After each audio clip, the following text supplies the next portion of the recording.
성도 여러분 반갑습니다. 오늘도 하나님의 은혜 가운데 즐겁고 행복한 하루 되신 줄로 믿습니다. 오늘은 어린이날입니다. 어린아이들이 내게 오는 것을 금하지 말라. 하나님의 나라가 이런 어린아이들과 같이 사모하는 사람들의 것이다 라고 말씀하셨던 예수님의 말씀을 다시 한번 생각해 보게 되는 날입니다.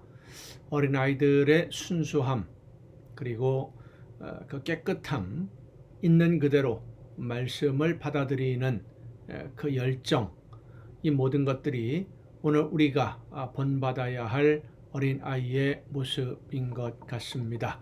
이 시간 우리에게 주시는 하나님의 말씀, 구약성경 요나서 3장입니다. 요나서 3장 1절부터 5절까지에 있는 말씀, 요나서 3장 1절부터 5절까지에 있는 말씀 봉독합니다. 여호와의 말씀이 두 번째로 요나에게 임하니라. 이르시되 일어나 저 큰 성읍 니느웨로 가서 내가 네게 명한 바를 그들에게 선포하라 하신지라. 요나가 여호와의 말씀대로 일어나서 니느웨로 가니라. 니느웨는 사흘 동안 걸을 만큼 하나님 앞에 큰 성읍이더라. 요나가 그 성읍에 들어가서 하루 동안 다니며 외쳐 이르되 40일이 지나면 니느웨가 무너지리라 하였더니 니느웨 사람들이 하나님을 믿고 금식을 선포하고 높고 낮은 자를 막론하고 굵은 배 옷을 입은지라.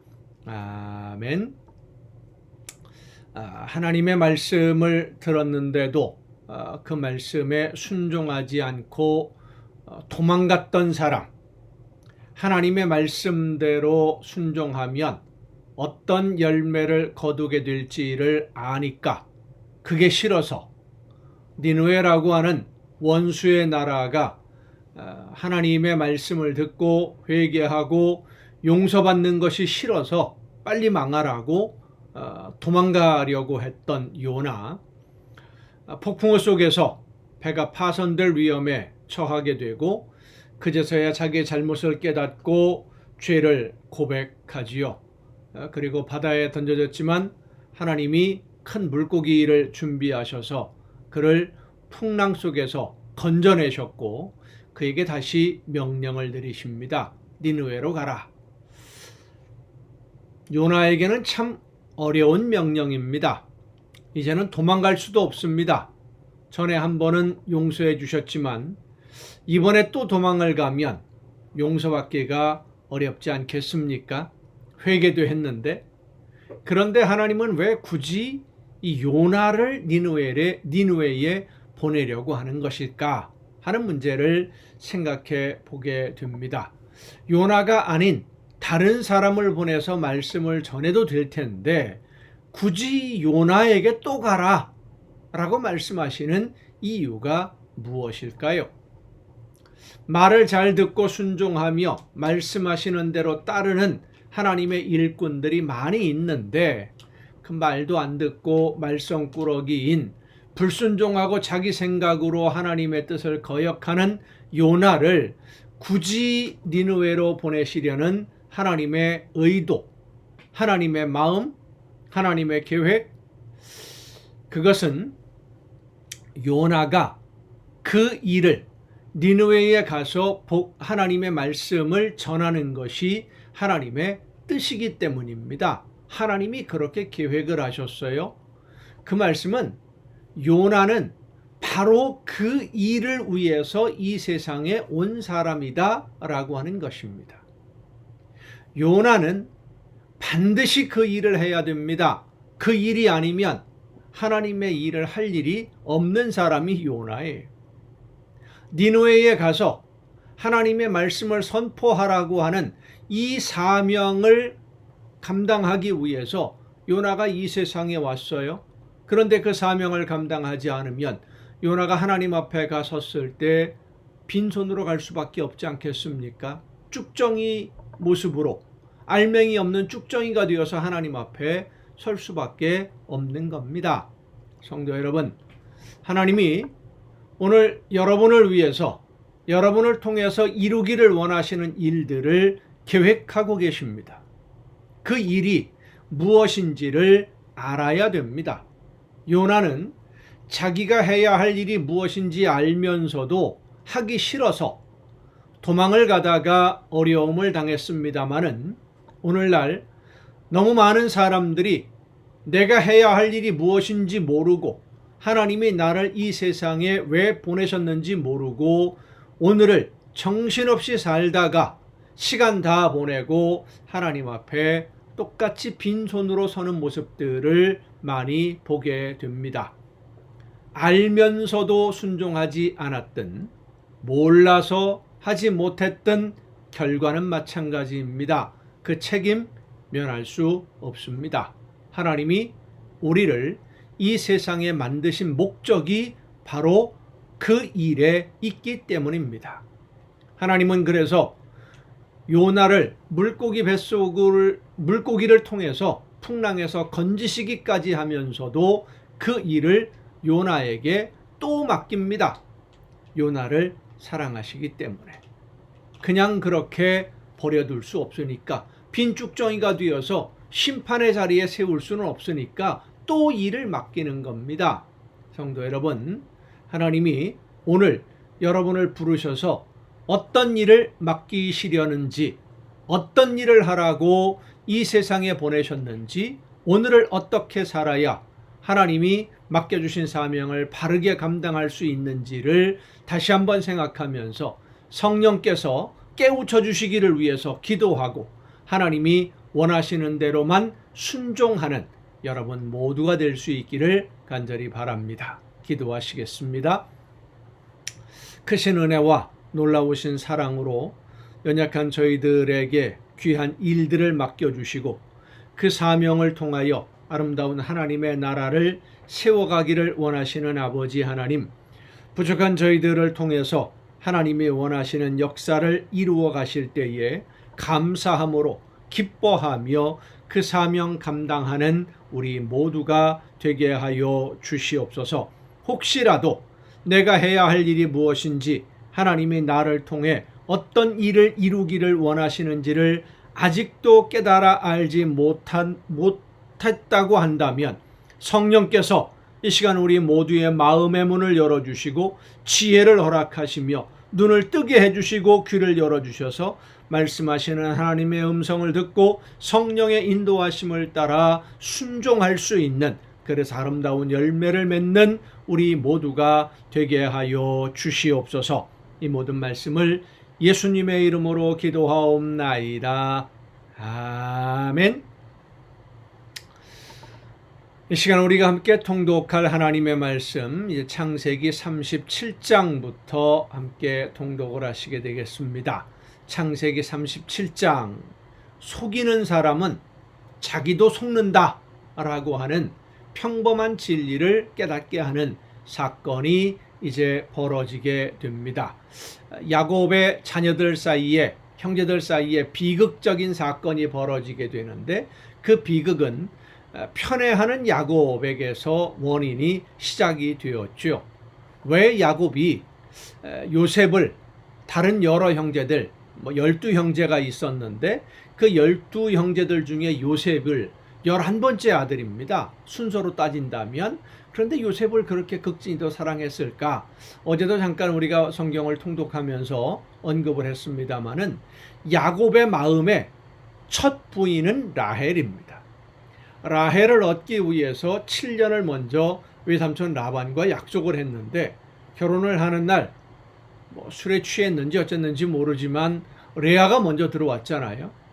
그렇지만 야곱의 마음 속에는 라헬이 부인입니다. 본부인, 첫 번째 부인. 그래서 이 라헬이 낳은 첫 번째 아들인 요셉이 야곱의 마음에는 전체 순서로는 11번째지만 야곱의 심중에는 장자로 인식되어져 있었다. 큰아들로 인식하고 있었다라고 하는 것입니다. 물론 요셉에게 친동생 베냐민이 있습니다마는 이 베냐민은 출산 중에 라헬이 목숨을 잃었기 때문에 그는 야곱에게 큰 사랑을 받지 못했던 것 같습니다. 또 유다와 세 아들 그리고 유다의 며느리 다말의 이야기가 이제 중간에 나오는데 하나님의 약속을 이어받은 가문에서 일어날 수 없는, 상상할 수조차도 없는 축복받은 가문에서 어떻게 이런 일이 벌어질까 할 수밖에 없는 아주 부끄러운 이야기입니다. 하나님의 약속을 이어받은 집안에서도 말로 표현하기 부끄러운 일들도 일어날 수도 있습니다. 하지만 하나님은 그 부끄러운 사건조차도 하나님이 계획하신 일을 이루어가는 과정으로 사용하신다라고 하는 사실입니다. 그리고 그 후손으로 말미암아 온 인류를 구원할 하나님의 아들이 이 세상에 태어나게 되는 역사가 이루어지는 것이죠. 오늘 여러분의 삶이 만족스럽지 못하고 자녀들이 내가 원하는 것만큼, 내가 바라는 것만큼 모든 것들을 이루어내지 못한다고 해서 실망하지 마세요. 우리가 믿는 하나님은 합력해서 선한 열매를 거두어 주시는 온 우주 만물의 주인이십니다. 이 말씀들을 생각하면서 함께 창세기 37장부터 통독하시겠습니다. 창세기 37장입니다. 야곱이 가나안 땅 곧 그의 아버지가 거류하던 땅에 거주하였으니 에서는 이제 모든 것을 다 야곱에게 물려주고, 왜냐하면 장자의 명분도 야곱이 가지고 있지요. 하나님이 주시는 축복도 야곱이 가지고 있지요. 하나님의 개입으로 인해서 야곱을 건드릴 수 없게 되었지요. 그러니까 거기 같이 있지는 못하겠고, 그래서 세일산 쪽으로 거주지를 옮기고 이제 이삭이 거주하던 곳에 야곱이 거주하게 되는 겁니다. 야곱의 족보는 이러하니라. 요셉이 17세의 소년으로서 그의 형들과 함께 양을 칠 때에 그의 아버지의 아내들 빌하와 실바의 아들들과 더불어 함께 있었더니 그가 그들의 잘못을 아버지에게 말하더라. 요셉은 노년에 얻은 아들이므로 이스라엘이 여러 아들보다 그를 더 사랑함으로 그를 위하여 채색 옷을 지었더니 그의 형들이 아버지가 형들보다 그를 더 사랑함을 보고 그를 미워하여 그에게 편안하게 말할 수 없었더라. 서로 형제간의 관계가 불편해지는 거지요. 한쪽으로 사랑이 기울어지니까. 요셉이 꿈을 꾸고 자기 형들에게 말하며 그들이 그를 더욱 미워하였더라. 요셉이 그들에게 이르되 청하건대 내가 꾼 꿈을 들으시오. 이 꿈 얘기를 하는 걸 보면 요셉도 참 철부지예요. 철이 없어요. 형들 간의 그런 분위기, 아버지가 자기를 편애함으로 인해서 형들이 어떤 감정을 느낄지를 조금이라도 생각을 했더라면 이런 꿈 얘기 함부로 하지 않았을 텐데 그런 생각을 하지 않죠. 우리가 밭에서 곡식단을 묶더니 내 단은 일어서고 당신들의 단은 내 단을 둘러서서 절하더이다. 자기가 최고가 되고 단한테 절하게 될 것 같다. 이런 이야기를 함부로 해서는 안 되지 않습니까? 그의 형들이 그에게 이르되 네가 참으로 우리의 왕이 되겠느냐. 특히 이제 이 야곱의 자녀들 사이에서는 누가 아버지의 모든 것을 물려받느냐. 이것이 아주 첨예한 안건이 될 수밖에 없는데 서로 간에 아주 큰 긴장 관계일 수밖에 없는데 요셉이 이런 얘기를 하면 내가 아버지의 모든 것을 물려받는 장자의 권한이 있습니다. 이런 얘기하는 것밖에 더 안 되지 않습니까? 형들이 받아들이기에는 아주 마음이 불편해지겠죠.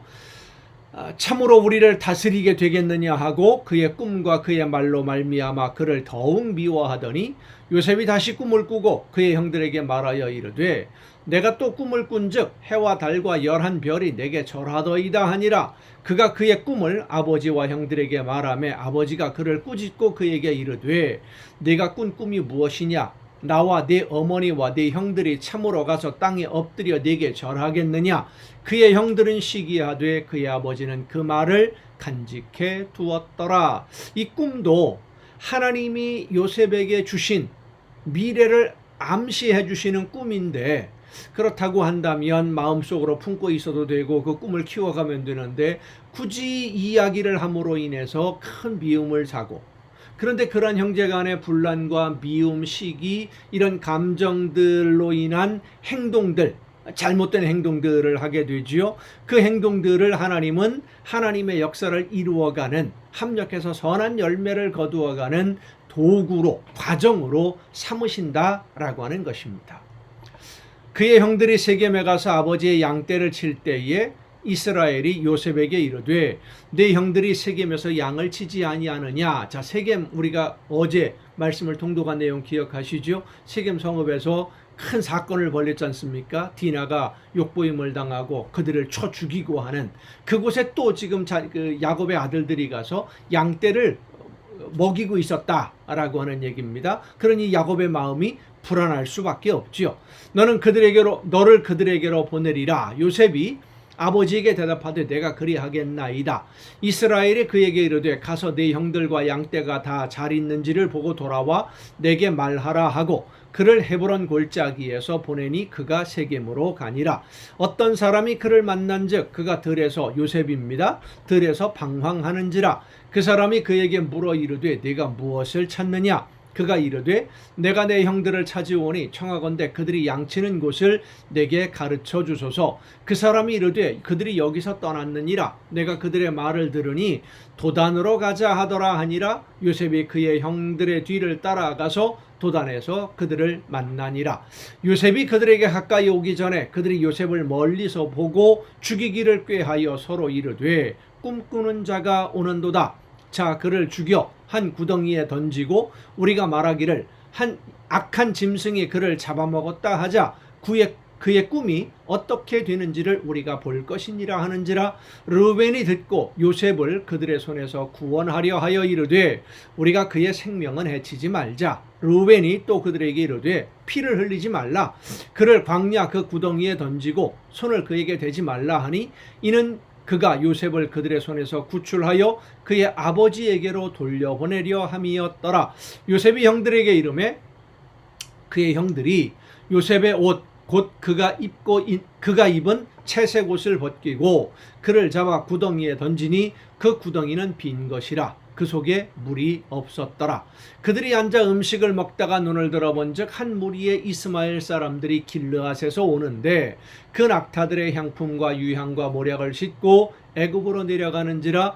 유다가 자기 형제들에게 이르되 우리가 우리 동생을 죽이고 그의 피를 덮어둔들 무엇이 유익할까. 자, 그를 이스마엘 사람들에게 팔고 그에게 우리 손을 대지 말자. 그는 우리의 동생이요 우리의 혈육이니라 하매 그의 형제들이 청종하였더라. 이런 유다의 행동, 요셉을 종으로 팔자. 그 당시에 종이나 노예는 자기 생명을 보존할 만한 힘이나 능력이 없던 존재입니다. 그러니까 결국 이 유다의 이야기는 우리들 손으로 직접 피를 흘리지 말고 넘겨주어서 우리는 우리대로 이익을 얻고 저 사람들이 죽이든 말든 저 사람들에게 맡기자, 뭐 이런 이야기를 하게 된 겁니다. 아주 계산적인 것이죠. 자, 그를 이스마엘 사람들에게 팔고 그에게 우리 손을 대지 말자. 그는 우리의 동생이요 우리의 혈육이니라 하매 그의 형제들이 청종하였더라. 그때에 미디안 사람 상인들이 지나가고 있는지라. 형들이 요셉을 구덩이에서 끌어올리고 은 20에 그를 이스마엘 사람들에게 팔매 그 상인들이 요셉을 데리고 애굽으로 갔더라. 르우벤이 돌아와 구덩이에 이르러 본즉 거기 요셉이 없는지라. 옷을 찢고 아우들에게로 되돌아와서 이르되 아이가 없도다. 나는 어디로 갈까. 그들이 요셉의 옷을 가져다가 숫 염소를 죽여 그 옷을 피에 적시고 그의 채색 옷을 보내어 그의 아버지에게로 가지고 가서 이르기를 우리가 이것을 발견하였으니 아버지 아들의 옷인가 보소서 하매 아버지가 그것을 알아보고 이르되 내 아들의 옷이라. 악한 짐승이 그를 잡아먹었도다. 요셉이 분명히 찢겼도다 하고 자기 옷을 찢고 굵은 배로 허리를 묶고 오래도록 그의 아들을 위하여 애통하니 그의 모든 자녀가 위로하되 그가 그 위로를 받지 아니하여 이르되 내가 슬퍼하며 서울로 내려가 아들에게로 가리라 하고 그의 아버지가 그를 위하여 울었더라. 그 미디안 사람들은 그를 애굽에서 바로의 신하 친위대장 보디발에게 팔았더라. 남 속이기를 좋아했던, 그래서 속여서 많은 것을 얻었던 야곱이 자녀들에게 속습니다. 얼마나 마음 아픈 일일까요? 38장입니다. 그 후에 유다가 자기 형제들로부터 떠나 내려가서 아둘람 사람 히라와 가까이 하니라. 유다가 거기서 가나안 사람 수아라 하는 자의 딸을 보고 그를 데리고 동침하니 그가 임신하여 아들을 낳음에 유다가 그의 이름을 엘이라 하니라. 그가 다시 임신하여 아들을 낳고 그의 이름을 오난이라 하고 또 그가 또 다시 아들을 낳고 그의 이름을 셀라라 하니라. 그가 셀라를 낳을 때에 유다는 거십에 있었더라. 유다가 장자 엘을 위하여 아내를 데려오니 그의 이름은 다말이더라. 유다의 장자 엘이 여호와 보시기에 악함으로 여호와께서 그를 죽이신지라. 무슨 일을 했길래 이렇게 악해졌는지는 모르겠습니다마는 하나님이 보시기에 악한, 하나님을 거역하는 그런 잘못된 삶을 살아가고 있었다라고 하는 것이죠. 유다가 아버지의 집을 떠나서 다른 사람들과 어울리면서 자녀를 낳은 그 자녀들이기 때문에 아마도 그 지역의 어떤 그 우상을 섬긴다든지 하는 이런 생활 습관을 따라간 것이 아닌가 싶습니다. 유다가 오난에게 이르되 네 형수에게로 들어가서 남편의 아우된 본분을 행하여 네 형을 위하여 씨가 있게 하라. 오난이 그 씨가 자기 것이 되지 않을 줄 알므로 형수에게 들어갔을 때에 그의 형에게 씨를 주지 아니하려고 땅에 설정하매 그 일이 여호와가 보시기에 악함으로 여호와께서 그도 죽이시니 유다가 그의 며느리 다말에게 이르되 수절하고 내 아버지 집에 있어 내 아들 셀라가 장성하기를 기다리라 하니 셀라도 그 형들같이 죽을까 염려함이라. 다말이 가서 그의 아버지 집에 있으니라. 얼마 후에 유다의 아내 수아의 딸이 죽은지라. 유다가 위로를 받은 후에 그의 친구 아둘람 사람 히라와 함께 딥나로 올라가서 자기의 양털 깎는 자에게 이르렀더니 어떤 사람이 다말에게 말하되 네 시아버지가 자기의 양털을 깎으려고 딥나에 올라왔다 한지라. 그가 그 과부의 의복을 벗고 너울로 얼굴을 가리고 몸을 휩싸고 딥나 길곁 에나임 문에 앉으니 이는 셀라가 장성함을 보았어도 자기를 그의 아내로 주지 않음으로 말미암음이라. 그가 얼굴을 가리었으므로 유다가 그를 보고 창녀로 여겨 길곁으로 그에게 나아가 이르되 청하건대 나로 내게 들어가게 하라 하니 그의 며느리인 줄을 알지 못하였습니다. 그가 이르되 당신이 무엇을 주고 내게 들어오려느냐. 자, 이런 행동들을 보면 유다도 그의 생활이 결코 하나님이 보시기에 온전한 깨끗한 그런 삶을 사는 사람이 아니었습니다. 유다가 이르되 내가 내 떼에서 염소 새끼를 주리라. 그가 이르되 당신이 그것을 줄 때까지 담보물을 주겠느냐. 유다가 이르되 무슨 담보물을 내게 주랴. 그가 이르되 당신의 도장과 그 끈과 당신의 손에 있는 지팡이로 하라. 유다가 그것들을 그에게 주고 그에게로 들어갔더니 그가 유다로 말미암아 임신하였더라. 그가 일어나 떠나가서 그 너울을 벗고 과부의 의복을 도로 입으니라. 유다가 그 친구 아둘람 사람의 손에 부탁하여 염소 새끼를 보내고 그 여인의 손에서 담보물을 찾으려 하였으나 그가 그 여인을 찾지 못한지라. 그가 그곳 사람에게 물어 이르되 길곁 에나임에 있던 창녀가 어디 있느냐. 그들이 이르되 여기는 창녀가 없느니라. 그가 유다에게로 돌아와 이르되 내가 그를 찾지 못하였고 그곳 사람도 이르기를 거기에는 창녀가 없다 하더이다 하더라. 유다가 이르되 그로 그것을 가지게 두라. 우리가 부끄러움을 당할까 하노라. 내가 이 염소 새끼를 보냈으나 그대가 그를 찾지 못하였느니라. 석 달쯤 후에 어떤 사람이 유다에게 일러 말하되 네 며느리 다말이 행음하였고 그 행음함으로 말미암아 임신하였느니라. 유다가 이르되 그를 끌어내어 불사르라. 여인이 끌려나갈 때에 사람을 보내어 시아버지에게 이르되 이 물건 임자로 말미암아 임신하였나이다. 청하건대 보소서 이 도장과 그 끈과 지팡이가 누구의 것이니까 한지라. 유다가 그것들을 알아보고 이르되 그는 나보다 옳도다. 내가 그를 내 아들 셀라에게 주지 아니하였음이로다 하고 다시는 그를 가까이 하지 아니하였더라. 해산할 때에 보니 쌍태라.